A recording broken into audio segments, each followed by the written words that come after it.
ازيكم؟ انا هبه ودي قناتي. النهارده هنعمل ترايفل المانجا بطريقه سهله ولذيذه وهتعجبكم قوي. ولو عجبتكم اعملوا لايك وشير واشتراك في القناه بتاعتي. ويلا نبدا.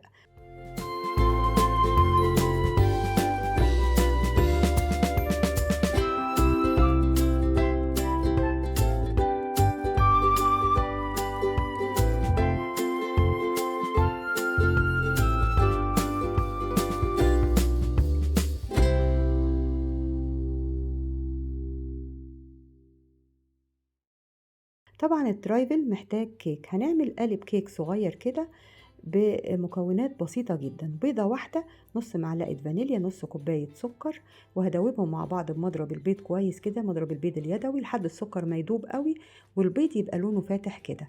بعد كده ضفت له 3 معالق سمنة، ممكن تحطيهم زيت او سمنة على زيت اللي يريحك، ونص كوباية لبن مش سخنة. وقلبت بقى كويس كده باقي المكونات الجافة بتاعتنا: كوباية وربع دقيق طبعا في المصفى كده، وحطيت عليها معلقة بيكنج باودر ورشة الملح اللي متعودين عليها.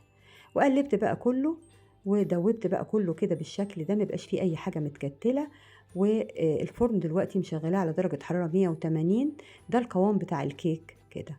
قالب الكيك بقى حطيت فيه سمنة او حطي زيت ورشة دقيق بسيطة كده، ممكن تبطنيه بورق زبدة لو تحبي، وحطيت فيه كمية الكيك اللي عملناها ودخلتها بقى على الرف الوسطاني في الفرن. أخدت حوالي 35 دقيقة وطلعت بالشكل ده اللي هتشوفيه دلوقتي. المانجا اللي أنا شايلاها، في مانجا للعصير وفي مانجا مكعبات. الكيس ده مكعبات كده للتزيين. العصير عصرت كوباية كبيرة ركنتها، وكوباية تانية حطيت عليها معلقة نشا ومعلقتين سكر، ودوبتهم على البارد كده كويس قوي. بعدين رفعتهم على النار 5 دقايق. عملت مهلبية مانجا: نص كوباية كريم شانتيه مع نص كوباية لبن ساقع أو مية ساقعة لو ما عندكيش لبن، وحطيت عليهم معلقتين كبار جبنة كريمي، ونص كوباية لبن مكثف. طبعا اللبن مكثف متعودين بنعمله في البيت، هسيبلك اللينك بتاعه. وضربت بقى كله كده مع بعضه بالمضرب لحد ما عمل المنقار بالشكل ده كده. تمام. الكيكة بقى اهي زي ما بقولك، قلبتها بس معلش وهي بتتقطع ما تصورتش. جبت بقى البولة دي وحطيت فيها أول طبقة من الكيك كده، شرايح كيك، وسقيتها من المانجا بقى الكوباية اللي راكنينها.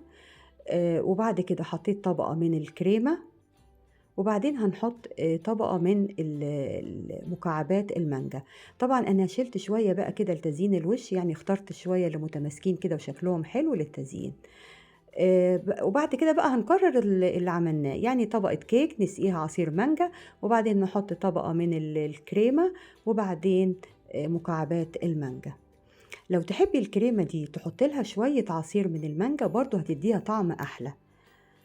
فضلت أكرر بقى الشكل ده كده لحد الكيك بتاعي ما خلص، وسقيته اهو بالعصير. وبعدين الكريمة بقى الباقية لآخر طبقة فوق خالص حطيتها في الكيس علشان تطلع معايا أظبط. حطيتها بقى وعملتها بالشكل ده كده. وحبيت اوريكي شكلين للتزيين: اما ان انت تسيبي الشكل بالكريمه بس كده وتحطي بقى مكعبات المانجا، وحطيت توت كده وحاجه خضرة كده للتزيين، ده شكل كده. اما الشكل التاني بقى انك تحطي مهلبيه المانجا اللي عملناها مع بعض، تغطي بيها الوش كده، وبعدين تبدأي تزيني تاني. قدامك الشكل ده وقدامك الشكل ده. لو مش حابه ان انت تحطي مهلبيه المانجا ما تعمليهاش من الاصل بقى، وزيني بالكريم شانتيه بس. وحطيتها في التلاجة 3 ساعات تتقدم ساقعه، وبألف هنا. طعمها طالع جميل قوي، سكرها مظبوط، وحاجه حلوه ساقعه كده جميله في الحر.